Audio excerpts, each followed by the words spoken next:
You're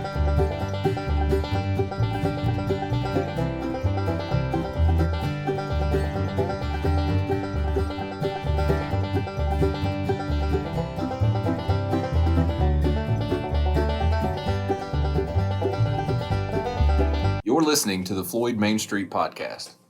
Good afternoon, everybody. Hope you're having a good weekend, good week so far. I'm your host, Lucas Graham, back with another episode of the Floyd Main Street Podcast. We've got a lot to unpack this week, a lot of news stories to talk about. We're going to be talking about everything from some incidents that happened here in the county that you may or may not know about. We're going to talk about the board meeting, things that were talked about during that, some road construction going on. The burn ban, a lot of people are wanting to know about that. Several different stories that we've got to unpack, talk about this week. Sports teams doing good here in the county. But without further ado, let's dive right into this, boys. This week we got Chad Harris and Mr. Eric Branscombe with us again. How y'all doing today? Hey, everybody, doing good. Hey there, how's it going? Doing all right, Lucas? Yeah, we're doing good. Fellas, if y'all just want to jump right into it, I think the biggest story this week, unfortunately, was a vehicle accident involving one of our Floyd County teenagers, Mr. Josiah Cochran.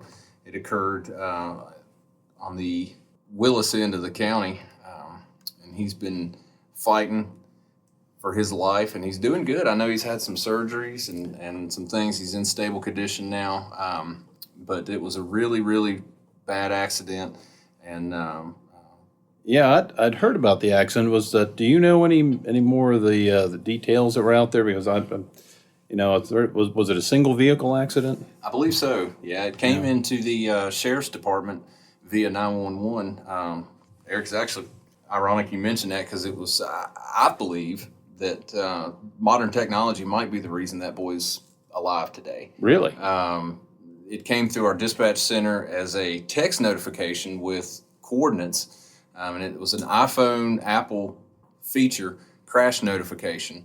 And it came into dispatch, and they were able to see exact coordinates, and it said crash notification. They were able to dispatch fire rescue and police officers up there to check on him, and they were able to find him. And I don't remember the exact number, but I know it was a pretty steep bank that he went down. And there's probably a pretty decent chance that had he not had that iPhone and it not sent that crash detection, who knows when he may have been found, which is I'm so thankful for. There's a lot of stuff that we can complain about with technology, but it's terrible to see one of these accidents with a young man like that's so badly injured, and we pray for the family and hope that things work out for him. But that's almost a miracle with modern technology, giving him that inside track on living through yes. this. And it was dead on too. I'm talking, we're within typically when it comes to those cell phone pings, we're talking meters instead of feet. But Wow, to my knowledge, it was within about 5 meters. The ping. It's my understanding too. There wasn't any cell service in that area. No, right? Absolutely none. We're not talking. Not one bar, not one X. Nothing. No and service. still got that. It went off the satellite. Wow. Yeah, it was pretty cool. So if you have an iPhone, check that feature out. I don't know if it's on by default, but I would definitely look into it. If you have kids that are driving, have conversations with them about it, because as we've seen, it can absolutely save a life. Well, I'm going to have a chat with my daughter about that. She's driving and not terribly good at it either. Well, like you said, Eric, though, in all seriousness, our thoughts and prayers are absolutely with Josiah, his whole family. I can't imagine having to go through that as a parent and as a child at that age with your whole life ahead of you. But it sounds like he's one tough cookie, and we're rooting for him. We're rooting for all of them. Is there anything that we can do, to help out? Is the community doing anything? Well, so there's actually a couple of benefits. I'm sure there will be more as this progresses, but Blue Ridge has stepped up, and they're doing takeout dinners on May 5th from 4 to 7. Okay. So run by there and get you a dinner to support that cause. Also, May 10th from 10 a.m. to 4 p.m. at the high school, there's a charity event with music, car show, auctions, and a hot dog meal. Donations can be made or dropped off at Floyd Express Mart. And if you would like to reach out in regards to donations, you can call Jamie Huff at 540-250-0183. Outstanding. Yeah, good deal. So if you want to get involved, help the family, that is your way how to do it right there. And like I said, our thoughts and prayers are with that family. And if there was ever an event to come out and support, these would be it, whether it's the Blue Ridge or either one of these fundraisers. Sounds like, I think you said all the proceeds are going to them, every penny of it. So don't hesitate to do that. That's fantastic when you've seen the community come together like that. Oh yeah, yeah. We're going to shift gears here, and let's we got a lot to unpack here. We're talking about the courthouse. Let's start with the top. Let's talk about the roof. What's going on with the courthouse roof? Well, guys? I get asked by this by a lot of people have come up. It's like, wonder what celebration is going on, because if you've driven by the courthouse, you see all these yellow flags, like we're having a fiesta, something going on. But what's actually happening is that the courthouse roof, which is notoriously leaky, is getting some work done on it. So there are some guys up there have been for I guess about a week now, working on that and taking up parts of the roof, putting in new things, laying down new stuff. But it hasn't. I mean, there's still got a lot of work to do. So we'll see how disruptive that gets. But it's certainly been a little bit different lately with the hammering and the drilling and so forth that's been going on. The celebration will be when they get it completed. Yeah, that's right. Yeah. And we're not breathing all that moisture from the roof leaking. Yeah. I'm assuming the flags are just for their safety. I know a lot of people, like you said, ask about it, but it does make it look like a fiesta up there. Well, yeah, it was kind of a funny look, but I mean, yeah, because they've got the cones up as well where you can't walk, and particularly the day when they were delivering all the roofing material, it sounded like a plane or something was landing on top of the roof because they were dropping all this stuff. So one day there was a disruption to court, correct? We kind of had to stop and go up. Court was in session during that. Yeah. And well, from what I understand, we'll probably have more of that in the next week or so, because we had, there was some drilling that was done, which was interesting because it wasn't as bad outside as it was inside. It was kind of echoing or magnifying it. So outside it was just somebody running a drill. Inside it sounded like somebody was running a jackhammer up there. Yeah. It'll be worth it when it's done. Yeah, absolutely. Oh yeah, I think everybody's agreeing with that. I mean, I think all the judges, they don't want to have to put up with the leaks either. And of course, the leaks come straight through to everybody. Every level of the courthouse has to deal with that. And then the mold that comes after the leaks. It accompanies it. Yeah. Yeah, it's always a joy. What about Chad? Talk about the board meeting. I know there was one. Probably a lot to unpack there. Yeah, I'll try to go through it as quickly as I can. Same as last time. Try to keep this in order. That way, if there's something that interests you, you can go back and listen to it on their YouTube channel. So the first thing that was talked about was the ordinance on addresses to properties. And it's my understanding that this ordinance was geared towards like yurts and tiny homes and things of that nature. They weren't able to actually obtain an E911 address because the county wouldn't allow it. What, even for emergency purposes, you couldn't get an address? Correct. Yes, these wow. people couldn't get their driver's license. I didn't know that. Yeah. There was a lot of things that was holding them up because they didn't have these numeric addresses. So Yeah, I've seen an explosion of them around there. Yeah. Been two or three of them on the road I live on. absolutely, there was several that spoke out on that. And later in the meeting, a motion was made, and they did get a second. It passed unanimously to begin May 1st. So they will allow you to be able to get those numeric addresses. And it also includes multiple residences on one parcel. So you could have like a 312 and a 312A maybe. Huh. I wonder if that impacts the family subdivision rules. Not sure. I'll have to take a look at that. And that would be the area that you probably expecting something like that. I know a lot of those in those subdivision, those homes, they'll do like a studio apartment above a garage, and that's where you'll get those half addresses.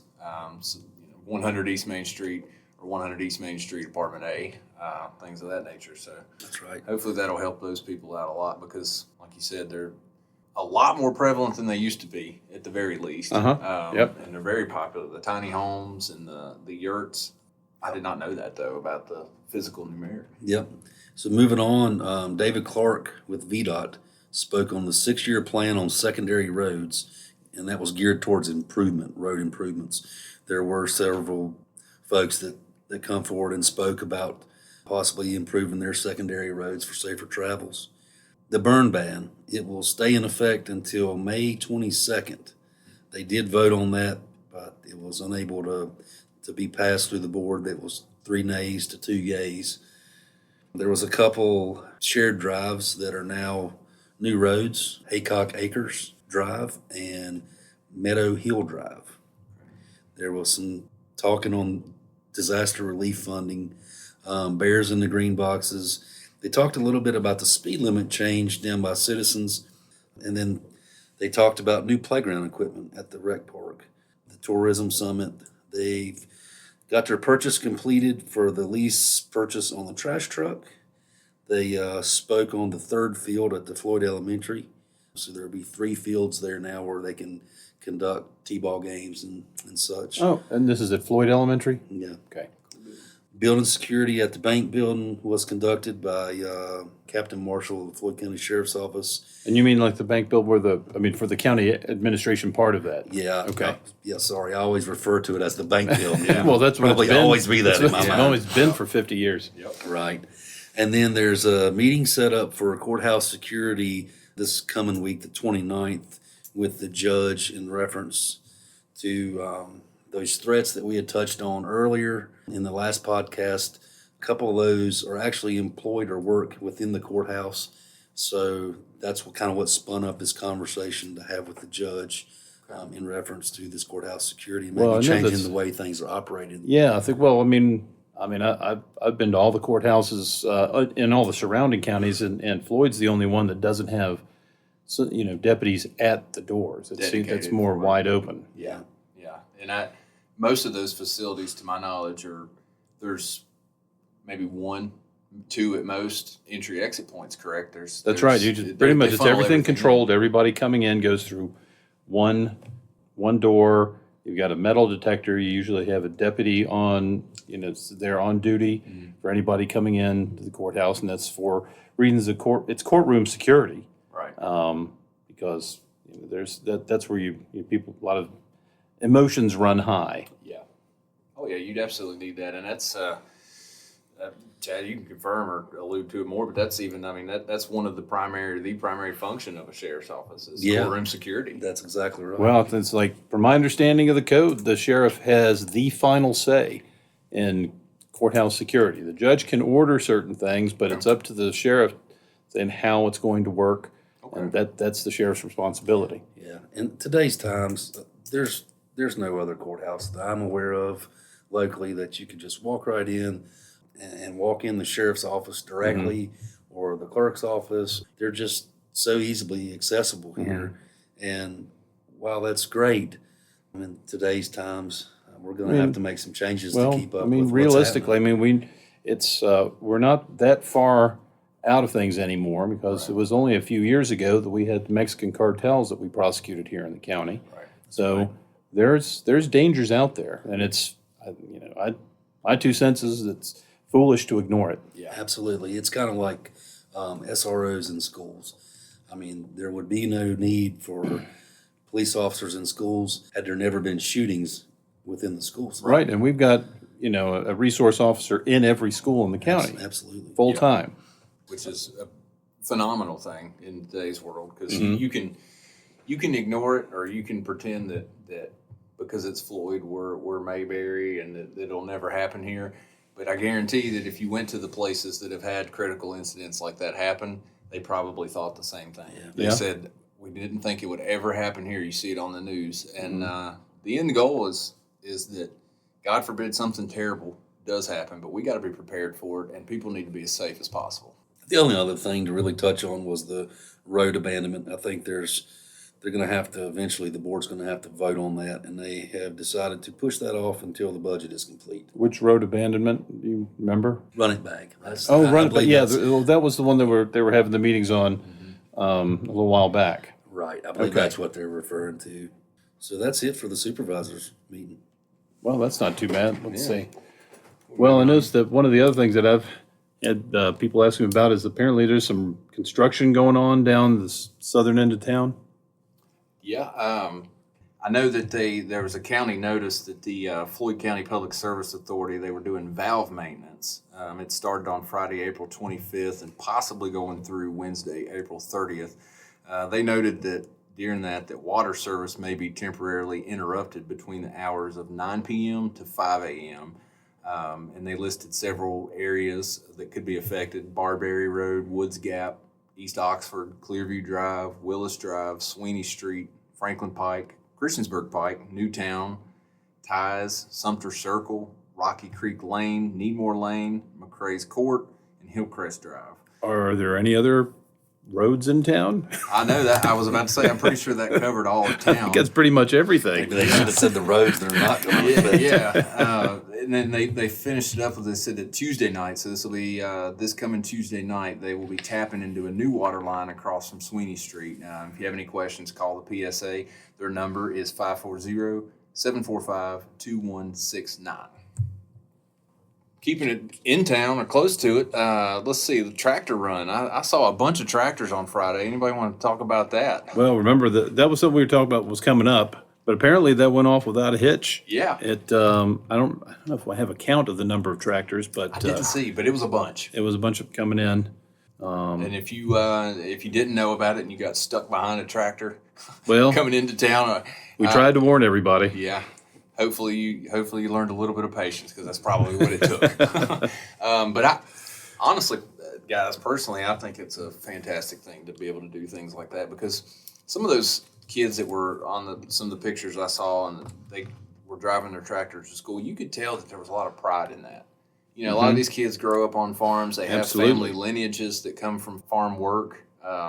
And so it's not just as simple as a base layer of just saying, I'm going to drive a tractor to school. These kids, it really means something to them. And in the area we live in, where FFA is so prominent, and Yeah. it's such we invest heavily into the FFA program. And this is just one of those things that show that. So looks like the high school graduation's coming up, the 17th of Yeah, May. that's another thing for everyone in town or the whole county to be aware of. That's coming up on May 17th. I heard that they moved it to the evening rather than during the day. Do y'all? I heard that Did you too. hear that? Okay. So I know that that's going to be an influence on, well, everything goes on with people planning around that for the it's a whole big weekend, day. and it'll be a lot of traffic in town on that evening. Yeah, and that's on May 17th. Let's see. And then I know also, going back to county government, we're going to have a race in the Indian Valley precinct. And I believe Oh, coming yes. up on Thursday, I believe it's Thursday, May 1st. If you want to That's talk right. about it, Chad, I think There's you know a- about it. There's Yeah, a it's town hall meeting, I saw right? a flyer come out. It's here are the candidates. It looks like it's kind of an Indian Valley precinct. This is for the board, supervisors race. for the supervisors. That's Kalinda Bechtold, and who's she? Do you know who she's running against? Walter Phillips. Okay. Yeah, it's a town hall meeting. It's at the Indian Valley Rescue Station 4, and it's Thursday, May 1st from 6 to 9 p.m. Okay. And election day is June 17th. I Okay. guess that's for the primary. That's right. Yes, because the state's running that primary. Yeah. Highly encourage anybody that lives in that district to attend and be involved with that. All right, and another thing that's coming up, this is going to be at Floyd Town Hall on May 9th, is Floyd Senior Day. Basically, it's a resource for services and support for people, the seniors that live in the community. It's going to talk about healthcare, transportation, legal services, wellness and community safety, and aging and disability services. We've got a community that is getting older. That's just one of the, it's a thing we have to face. Yeah. And I think it's great for folks to go out there, particularly families that have to deal with those issues. I know one of the things that I see come up quite a bit are power of attorneys, wills. People have questions about those. This is probably a good time to go and check into that, and the availability of getting some help and understanding what the responsibilities are and exactly how to go about getting them set up. Sure. Those aren't easy conversations, but they're conversations that need to be had nonetheless. And doing the prep work before you lose that loved one makes things a lot easier. But Senior Day, that's coming up. Make sure to check that out. We have that shot clinic coming up with the pound, don't we? Yeah, we do. That's coming up May 3rd, and that's from 9 to noon, where they're giving out 100 rabies shots and 48 Lyme shots. First come, first serve there. Initially, we reported on this last week, and unfortunately, I give everybody the wrong place to go. That's on you, man. So, commonly, we would have this at Citizens in years past, but we have moved it to our animal control location, which is off of Storker's Knob. And you can pull in down there and get your shots, or if you would like to adopt, they'll have dogs available there as well. Mm-hmm. I know Deputy Thomas has put a lot of effort into that, and he's put a lot of time and effort into it. So I think it's a really good thing. And he's worked hard to make sure that this stuff was available to citizens to bring their pets without any charge. Yeah. Be sure to check that out if your furry friend needs some rabies or Lyme vaccine. Sure. And the last thing I got to report on as far as benefit-wise is there's a Ride for Sylvia. It's a motorcycle cancer awareness ride, and that's Saturday, May 10th, 2025. Rain date would be May 17th. Registration begins at 9:30, and that ends at 10:30. Kickstands will be up at 11 at the Station 1 Fire Department in Floyd. So if you don't have a motorcycle and you would like to attend, you could still come back at 3 o'clock where they're having food and riding shotguns playing. And again, that's at the Station 1, the Floyd County Fire Department. So check that out. And now, who's that a benefit for? Sylvia Atkins. Oh, okay. Yeah, Sylvia is a real sweet woman, and she was diagnosed with a rare form of cancer in her thyroid, I believe, in April. But these runs are always very beneficial, and I can tell you the people that they're for, it means a world to them. Well, it's another opportunity to give back to the community that you live in, and it's another great example of the Floyd County coming together. Yeah, I think those proceeds go to her medical expenses and medical travels to Maryland and also Houston, Texas. So she's going to have to do a lot of traveling for these treatments. Yeah. Good deal. All right, talking about events here, is there anything left to talk about in the events category? No, not so much, but I got sports. Yeah, we got to talk about some sports because I know we got some teams on some heaters in the county. You remember last week I was saying we got a lot of homestands where they did pretty well. Let's see, the baseball team, let me start about that. The baseball team is now has a record of 8-4. Okay. So they're doing really well. This coming week, you've got games on April 29th, April 30th, and then at May 6th. Each of those are home games. The first one against James River, the second one against Bassett, and the third one against Patrick County. So let's go out, and they're all at 5 p.m. Out at the high school. So let's go out and support the team there because they're having a really good year. Next, we have softball. So the girls softball team, again, they're having a tremendous year. They are now at 8-1. Wow. So they also have some more home games coming up on April 28th. They've got their home game against Magna Vista. And April 29th, they have a home game against James River. May 1st, they've got a home game against Bassett. And May 6th, they have a home game against Patrick County. All of those games start at 5. And again, those are at the high school. All right, the boys soccer team. They have 2 home games and an away game. So they have a home game on April 28th, and that's at 7.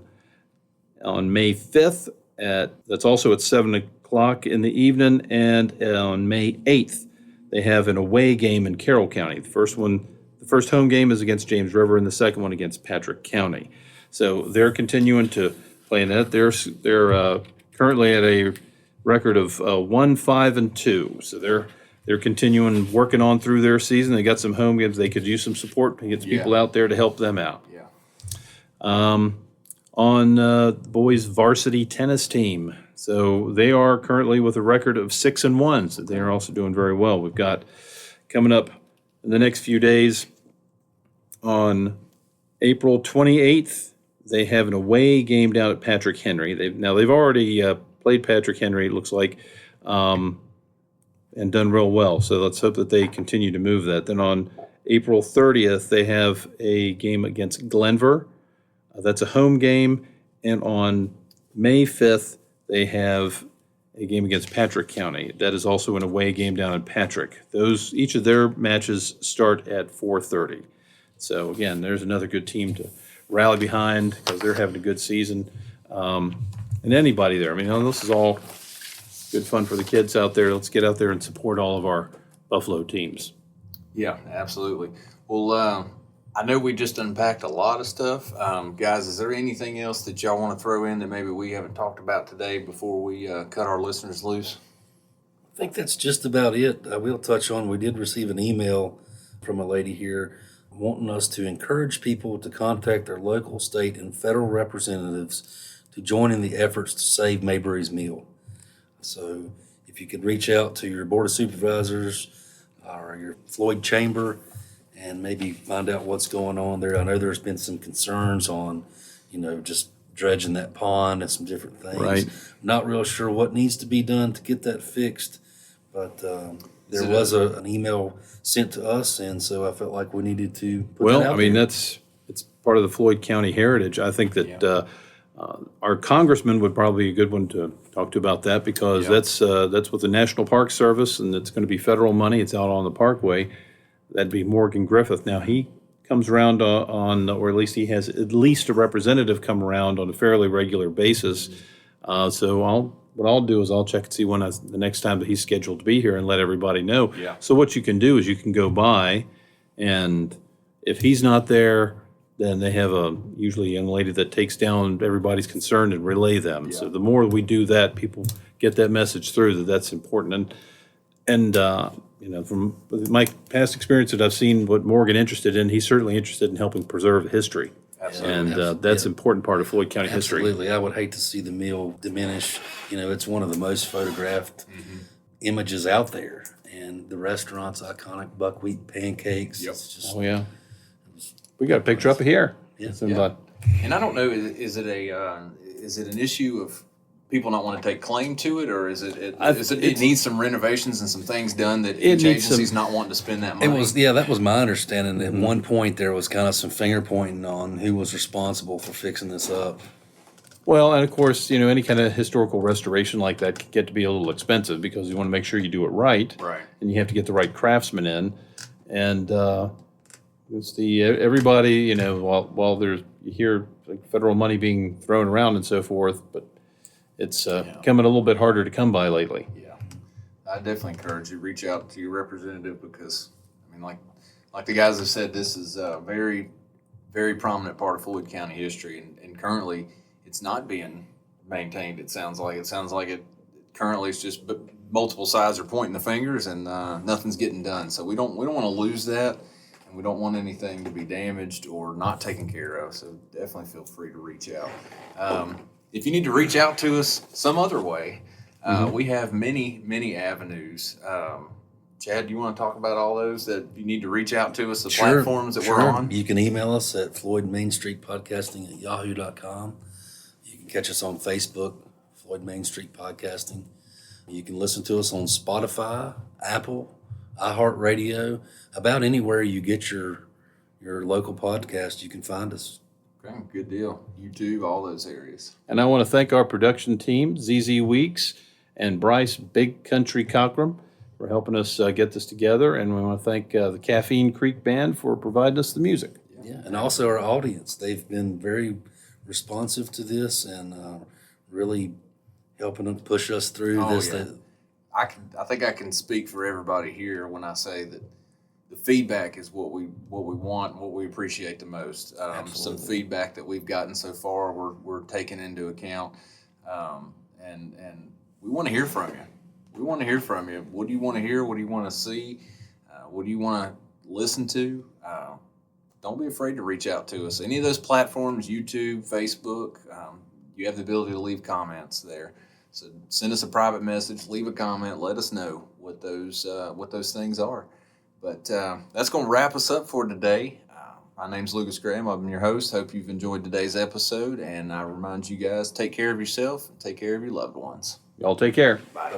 Bye-bye.